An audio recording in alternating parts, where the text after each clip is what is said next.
Hello साथीहरु, फेरि पनि एउटा अर्को नयाँ भिडियोमा स्वागत गर्छु। यो भिडियोमा हजुरहरुलाई युट्युबमा भिडियो बनाउने साथीहरुको लागि यो भिडियो लिएर आएको छु र यो भिडियोमा हजुरहरुलाई के शेयर गर्छु भने युट्युब बनाउने धेरै साथीहरुले भोइस क्वालिटीलाई लिएर धेरै नै टेन्सनमा हुन्छन् र त्यो भोइस क्वालिटीलाई कसरी एउटा क्वालिटेबल एउटा राम्रो क्वालिटीमा हामीहरुले आफ्नो बोलेको साउन्डलाई एकदम राम्रो तरिकाले अरूले स्पष्ट सुन्ने गरी हामीहरुले बनाउन सकिन्छ अनि त्यसको लागि म एउटा एप्स हजुरलाई रिकमेन्ड गर्छु र त्यो एप्स हजुरले प्रयोग गर्नुहुन्छ भने यो इजिली एकदम कम्फर्टेबली र एकदम राम्रो तरिकाले मेन्टेन गर्न सक्नुहुन्छ।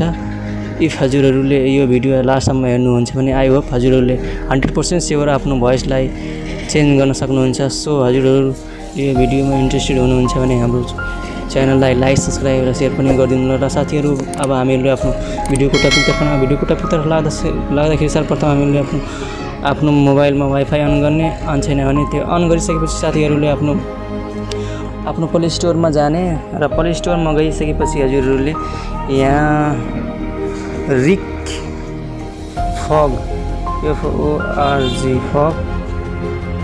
Recforge 2 भनेर सर्च गर्नुहुन्छ भने हजुरहरुले यहाँ हेर्न सक्नुहुन्छ। यो एप्स आयो र यो एप्समा हजुरहरुले इन्स्टलमा क्लिक गरेर यो एप्सलाई हजुरले डाउनलोड गर्न सक्नुहुन्छ र हेर्नु यो प्रोसेसिङ भइरहेको छ, डाउनलोड भइरहेको छ, एकछिनमा हुन्छ। र यसको सेटिङको बारेमा पनि म साथीहरुलाई भन्छु यो सेटिङ कसरी मिलाउने। यो भिडियो त्यही भएर अलि लामो हुन जान्छ त हजुरहरुले यो भिडियोलाई लास्टसम्म हेर्नु होला, फर्केट नगर्नु होला। र साथीहरु अब यो इन्स्टल भइसकेपछि अब यसलाई म अन गर्छु।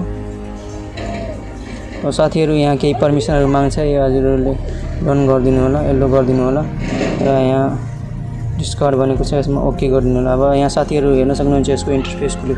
अब यहाँ हेर्न सक्नुहुन्छ यो रिकर्ड जस्तो देखाएको छ, यसमा हजुरहरुले क्लिक गर्नुहुन्छ।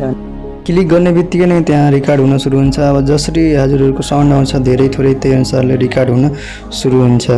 यसरी नै साथीहरु यो रिकर्ड हुन्छ। हजुरहरुले यसरी अफ गर्न सक्नुहुन्छ। अब यसको केही सेटिङहरु छ, म यो सेटिङहरु तर्फ लाग्छु। सेटिङहरु तर्फ लाग्दाखेरि यहाँ एउटा सर्वप्रथम हजुरहरुले यहाँ कुनामा देख्न सक्नुहुन्छ यहाँ केही सेटिङहरु छ यसको।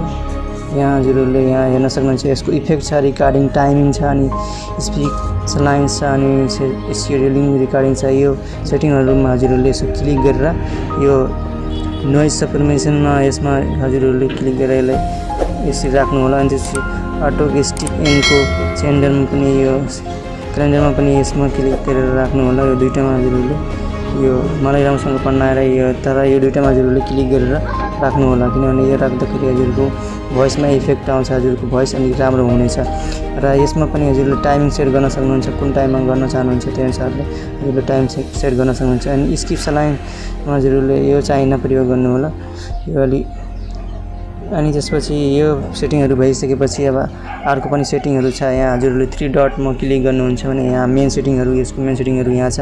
यसमा गएर यहाँ सेटिङमा हजुरले क्लिक गरेर यसको मेन सेटिङहरु मिलाउन सक्नुहुन्छ। जस्तै यहाँ छ, यहाँ सेटिङमा हजुरले यहाँ हेर्न सक्नुहुन्छ यसको सेटिङ जहिले पनि हजुरले रिकर्डिङ गर्दाखेरि हजुरले कि त अब MP3 मा नगर्ने, कि त वेबमा गर्ने, कि त फ्लक्समा गर्ने, कि त MP4 मा गर्ने। म प्राय वेबमा गर्छु, त्यही वेबमा क्लिक गर्छु। यहाँ हजुरले आफ्नो यो पनि यताको पनि सिलेक्ट गर्न सक्नुहुन्छ। यो 48 मा गर्छु, 48 मा गर्नु होला। अनि त्यसपछि यहाँ माइक्रो सोर्समा अब हजुरले के सोर्स गर्न चाहनुहुन्छ, ब्याक माइक्रोफोन गर्न चाहनुहुन्छ, फ्रन्ट अथवा डिफल्ट के गर्न चाहनुहुन्छ। म फ्रन्ट गर्छु, ब्याक गर्छु, त्यही ब्याकमा गरे। अनि त्यसपछि हजुरहरुले यहाँ रिकर्डिङ फ्रन्ट यहाँ आफ्नो रिकर्डिङ फर्मेटलाई चेन्ज गर्न सक्नुहुन्छ। अब कुन यहाँ क्लिक गरेर हजुरले आफ्नो चेन्ज गर्न सक्नुहुन्छ। त्यस्तै तल गएर हजुरले जानुहुन्छ अनि तल भने यहाँ प्रिभेन्ट फोन फ्रम स्लिपिङ दिएको छ। स्लिपिङ के भन्छ, we lock that ensure that we screen is not when play is recording. के भन्छ, रिकर्डिङ हुन्छ लक भइसकेपछि बन्द हुन्छ, कि यसमा क्लिक गर्नुहुन्छ भने लक भए पनि यो स्क्रिन रिकर्डिङ भइरहेको हुन्छ भनेको। त्यस्तै अर्को कन्भर्सेसन अटो भनेको छ। यसमा हजुरले कन्भर्सेसन अटोमा यसरी क्लिक गर्नुहुन्छ अनि यसको फर्मेट खोल्छ। अनि यहाँ हजुरले आफ्नो फर्मेटलाई चाहिँ चेन्ज गर्न सक्नुहुन्छ, कन्भर्सेसन फर्मेटलाई चेन्ज गर्न सक्नुहुन्छ। अनि त्यसपछि यहाँ गएर तर हजुरले प्रिभ्यू मोडमा यहाँ क्लिक गर्नु होला। प्रिभ्यू मोडमा क्लिक गरेपछि यो सबलाई यसलाई पनि अन गरेर राख्नु होला। यसलाई पनि अन डिलिट कन्भर्सेसन फाइल योलाई चाहिँ अन नगर्नु होला। अनि यसरी नै साथीहरू यहाँ तल गएर यसको home limit folder browsing languages कुन ल्याङ्ग्वेजमा गर्न चाहनुहुन्छ त्यो ल्याङ्ग्वेज पनि सिलेक्ट गर्न सक्नुहुन्छ। अनि त्यसपछि थेमहरू अब लाइट हो कि डार्क हो त्यो अनुसारले आफ्नो थेम पनि सिलेक्ट गर्न सक्नुहुन्छ। अनि त्यसपछि गएर हजुरहरूले यसरी नै यसको प्रयोग गर्न सक्नुहुन्छ। र आई होप साथीहरूलाई यो भिडियो मन पर्यो होला। थ्याङ्क्स फर वाचिङ साथीहरू।